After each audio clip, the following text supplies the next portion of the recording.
Good morning, students. Welcome to the second lecture of GRP subject.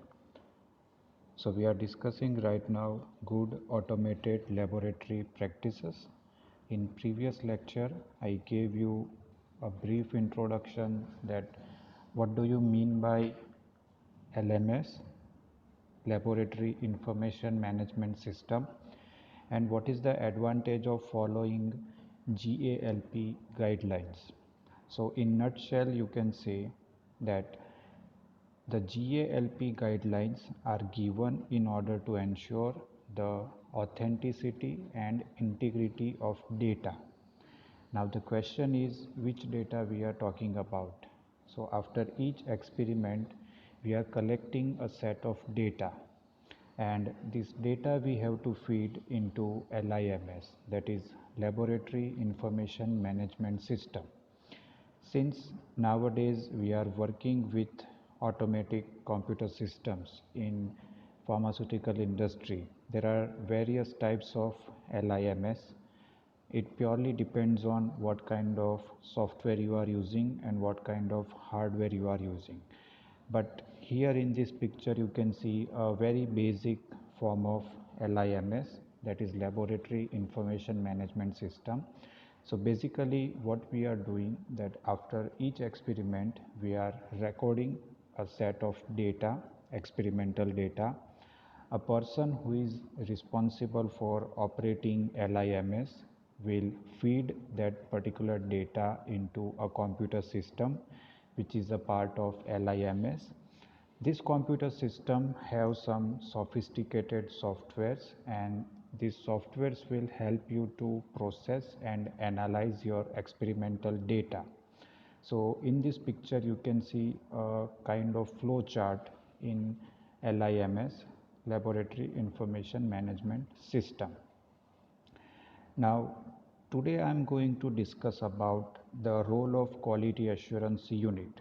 Now please remember that when a particular laboratory is following GALP guideline, directly or indirectly they are improving the quality of their functions. And the most important reason for following GALP guideline is to ensure the authenticity and the integrity of experimental data. Now here we are going to discuss that what is the role of quality assurance unit. So first, what is quality assurance unit? So you can say that it is a group of people or a individual person who is responsible for maintaining the quality of LIMS, that is Laboratory Information Management System. Now as per the GALP guideline, when LIMS raw data are collected, now what is raw data? A data prior to any kind of software processing, or you can say a data which is directly recorded after experimental procedure. So when LIMS raw data are collected, analyzed, processed and maintained, laboratory management shall designate a quality assurance unit to monitor LIMS functions and procedures. So who is responsible for making quality assurance unit? So it is the higher authority, or you can say the management of laboratory. They will assign this particular task to a group of people who will then monitor LIMS function and various procedures. And why they are doing this? Because they are responsible for maintaining the quality of entire operation, and by maintaining the quality of this entire operation we can ensure the integrity of data. Then the quality assurance unit is entirely separate from and an independent body which is not involved in any kind of LIMS operation. For example, if a person is operating LIMS, he or she cannot be a part of quality assurance unit. At the same time, a person who is a part of quality assurance unit shall not be involved in any kind of LIMS operation, right? So the quality assurance unit is a separate unit and it works independently from LIMS department or people who are working in LIMS department. Also, they are responsible for reporting directly to the laboratory management. So you can say that the meaning of being independent is that they are not supposed to report to LIMS person even if they are monitoring LIMS person and his activity. They are not supposed to report LIMS person, but instead they will directly report to laboratory management, and the further action, if there is a need to take any corrective action, so that action will be taken by laboratory management on the recommendation of quality assurance unit. Then the quality assurance unit must have immediate access to the LIMS data, standard operating procedures and other records pertaining to the operation and maintenance of LIMS. So what they are trying to say, that even though the people working in quality assurance unit are not involved in operation of LIMS, they must have access to all LIMS data, standard operating procedures and other records pertaining to the operation. Now this information will help them to prepare their audit report. Remember that quality assurance unit are responsible for auditing the entire procedure of LIMS. So when they are preparing their report, they need this kind of information. So whenever a quality assurance unit is inspecting the LIMS department, they must ensure that they have complete access to the LIMS data, standard operating procedures and other records pertaining to the operation and maintenance of LIMS. The next set of guidelines says that the quality assurance unit will inspect LIMS at intervals adequate to ensure the integrity of LIMS raw data. So here it is a prerogative of quality assurance unit that they will decide suitable interval, for example once in a week, once in a month, twice in a month or twice in a week. So depending on the nature of data, they will decide a suitable time interval, and during that time interval they will inspect the activities and the procedures of LIMS department, and accordingly they will prepare their report. Now during the inspection, what they will do, they will try to prepare an inspection report. Now next question is that what kind of information is included into an inspection report made by quality assurance unit. So it includes description of LIMS operation. For example, what kind of procedures are being followed by people who are operating LIMS, what kind of software they are using, right? So this kind of basic information is included into an inspection report made by quality assurance unit. They will also try to include various findings and problems observed. For example, if a person who is operating LIMS is facing some kind of issue, some kind of technical issue or non-technical issue, right? So he or she must made this issue known to the quality assurance unit, and the quality assurance unit will noting down this entire incident in their report, and they will try to inform management that during the operation of LIMS this kind of problems are arising and there is immediate need to resolve such problems. Also, the quality assurance unit will try to incorporate action recommended and taken to resolve existing problem. Now, sometimes what happens that the person who is operating LIMS is aware of the situation and he has a particular solution for a given problem. So what they will do, that instead of calling someone else to resolve that particular problem, they will try to fix that problem on their own. So here the quality assurance unit will note down that what kind of steps had been taken by the LIMS operator and how it has helped to resolve that particular problem. Also the LIMS procedure, the procedure which these people are following, the person who are operating LIMS, so periodically they are making some changes, right? So those changes are also included into an inspection report made by the quality assurance unit. And suppose the quality assurance unit is not satisfied with the original inspection, they may come for the re-inspection, but it is completely depending on the nature of the problem, and whenever it is suitable for quality assurance unit, they may come for the re-inspection. Now, once again, I am telling you that the reason for doing all this documentation and inspection and re-inspection is to ensure the data integrity.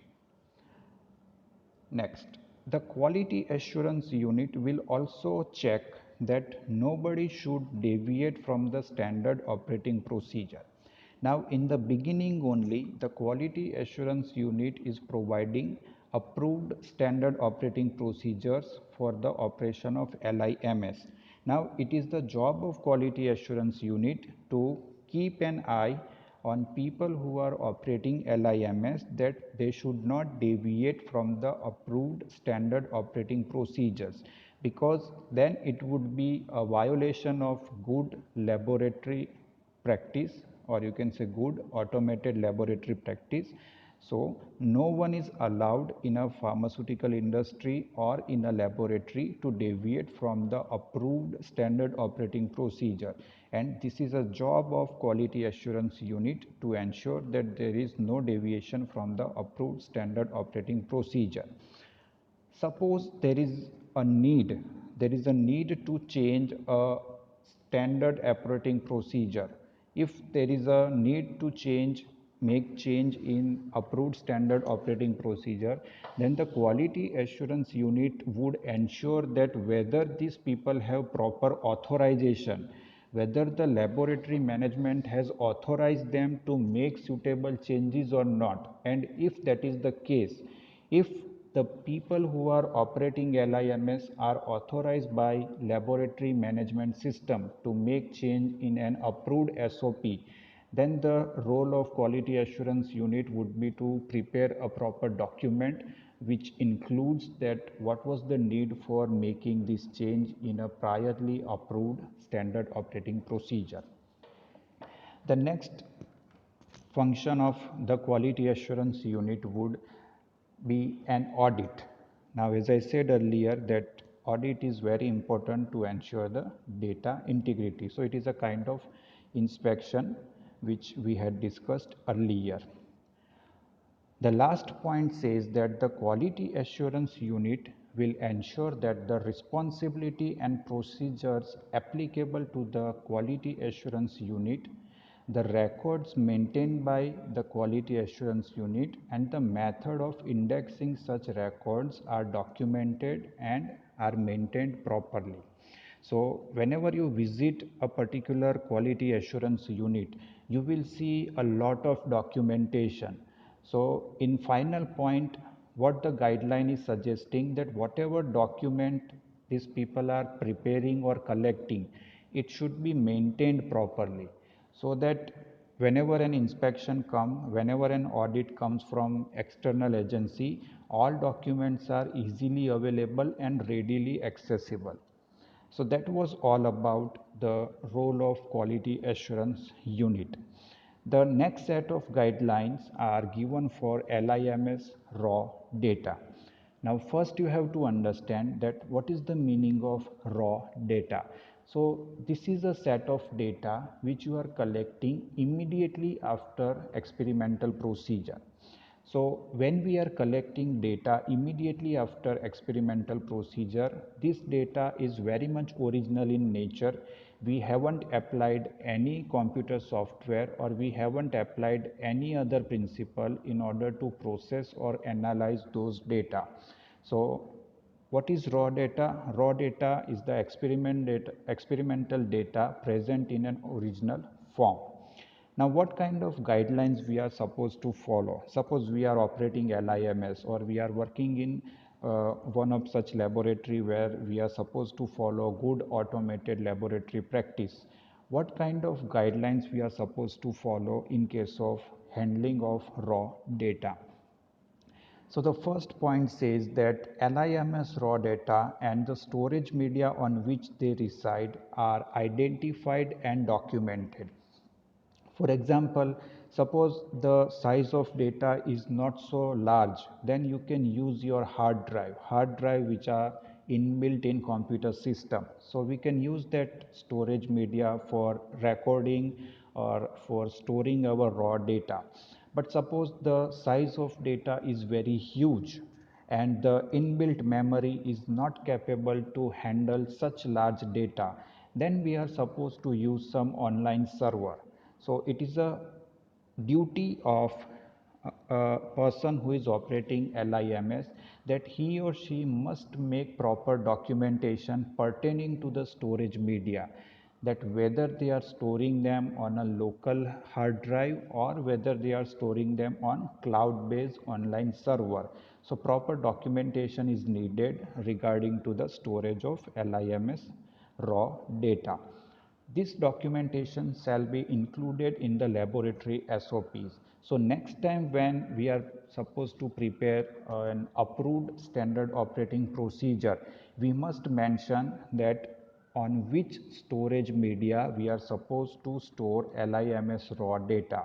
So even during the development of standard operating procedure, we must mention that what kind of storage media is suitable for handling LIMS raw data. The second point says that individuals responsible for entering and recording LIMS raw data is uniquely identified when the data are recorded and the time and date are documented.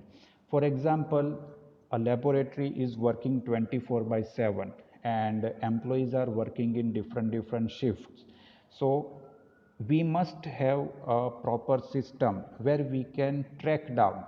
I repeat, we must have a suitable system where we can track down that which employee has entered what data at what time and at what date, right? So this kind of specific information is very much necessary, that who is entering raw data, at what date that person is entering, and at what time they are entering. So this information is useful when we are facing some external audit, for example audit by USFDA. So the second point is very important, that we must have detailed documentation of people who are handling LIMS data and at what time they are entering data and on what date they have entered that particular set of data.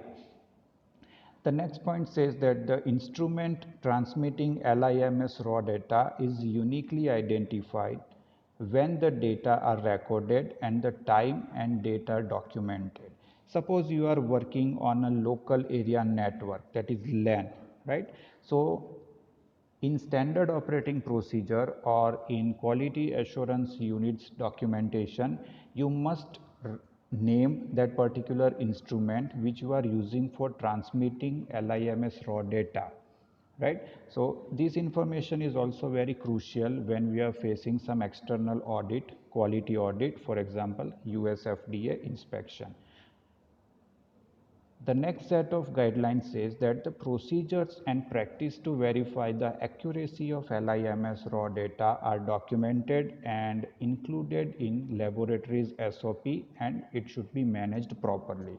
So as I said earlier, that the whole purpose of using this LIMS, laboratory information management system, is to process the raw data. Now the procedure which you are following or the software which you are supposed to follow to process this LIMS raw data, the entire information should be documented properly and it should be managed properly. The next set of guidelines says that procedures and practices for making changes to LIMS raw data are documented and provide evidence of change. Now this point is very important, because normally what happens that whenever we are making any change in LIMS raw data, the data will no longer be the raw data. So whenever you have a situation where you need to make some change, then you must document the evidence of change, right? So maintaining the evidence of making change in LIMS raw data is compulsory. The second point says that we must preserve the original recorded documentation. That means you are free to make n number of changes in LIMS raw data, but you have to make sure that somewhere you are preserving your raw data, right? So once you are making change, make sure that the raw data is stored somewhere else and it should remain throughout during the entire process. Also, we have to mention that on which date we are making these changes in LIMS raw data. So it should be documented very well. We must indicate the reason for the change. Unless there is a specific reason, one is people are not supposed to make any kind of change in LIMS raw data. So make sure that you have a suitable reason, you have proper authorization to make changes into LIMS raw data, and all these things you have to note it down, and you have to produce them into official document. Identify the person who made the change. So as we had discussed earlier, that whenever a person is working on LIMS, he or she must maintain a documentation like what kind of data they are working on and whether they have made any changes in LIMS raw data or not. And the most important one is to check the authorization. Without authorization, nobody can make any kind of change in LIMS raw data. Whatever procedures you are following or whatever changes you are making, it must be included into the next set of approved standard operating procedure, and the entire documentation should be managed properly. Now coming to the security part. Now in today's context, the cyber security is very important, and after spending a huge sum of money, if a particular company is doing some experiment, that data is very valuable, the experimental data is very valuable. So when we are following good automated laboratory practice and when we are using LIMS, we have to ensure that we have sufficient security arrangement to protect our experimental data. So the guideline says that the laboratory management shall ensure that security practices to assure the integrity of LIMS data are adequate, right? So you must be knowing that even when we are buying some mobile phone or laptop or computer, we are very much particular about the antivirus protection, malware protection, right? Windows have firewall protection. So similar kind of arrangements are needed in case of LIMS system. So it will ensure the data integrity and the safety of data into LIMS system. So who will ensure this? The laboratory management. It is a duty of laboratory management to make suitable arrangement for the maintenance of integrity of LIMS data. EPA, that is Environmental Protection Agency, laboratories and those of its agents. Now what happens that government will decide that XYZ software company is authorized to provide such security solutions. So whenever a particular laboratory management wants to upgrade a security system or they want to buy some security system, they are supposed to follow the guidelines given by EPA, and they have to procure this security system from approved contractors and agents only, right? Then only the EPA will ensure the integrity of data. So students, that was all about quality assurance unit, LIMS raw data, and the security of LIMS raw data. If you have any query, feel free to ask me. You can mail me, you can message me. I will try to solve your query. Soon I will share this video and PowerPoint presentation with you for your self-study. And after completing the next lecture, that is lecture number 3, there will be a small exercise to assess that whatever information I have given has been received properly or not, right? So feel free to ask me question. Thank you very much. Have a good day.